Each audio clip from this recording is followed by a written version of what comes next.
La vie est parfois belle, mais il faut bien se l'avouer, elle peut être aussi très compliquée. Pourquoi cela alors? Eh bien, d'après le philosophe Jean-Paul Sartre, l'enfer, c'est les autres. Et je dois bien dire que la vie semble lui donner raison. Entre les voisins bruyants, les personnes qui doublent dans les files d'attente, les gens qui sont trop laxistes ou bien ceux qui sont trop intransigeants, il y a de quoi dire cela, l'enfer, c'est les autres. Sans parler des gens qui votent à droite si je suis de gauche ou de ceux qui votent à gauche si je suis de droite. Et que dire des situations bien plus graves, des guerres?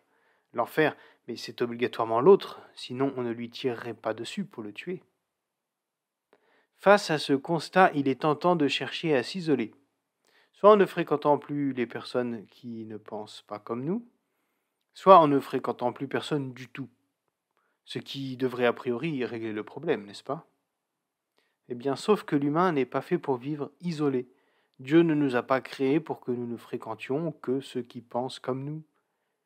Car c'est à force de vivre en vase clos que l'on finit par devenir sectaire, asocial et, in fine, malheureux. Pourtant, il existe une solution à ce cercle vicieux. Le roi David en parle dans le psaume 34, au verset 13 à 15. Est-ce que tu aimes la vie? Est-ce que tu veux connaître des jours heureux? Alors ne dis pas des autres du mal, évite les mensonges, fuis le mal et fais le bien, recherche la paix et poursuis-la. Si la vie nous enseigne que l'enfer c'est les autres, eh bien il semble pourtant que la clé du paradis terrestre se trouve dans l'interaction sociale. Paradoxal, n'est-ce pas? Alors pour conclure cette réflexion, je te laisse méditer sur cette belle citation de Jacques Salomé.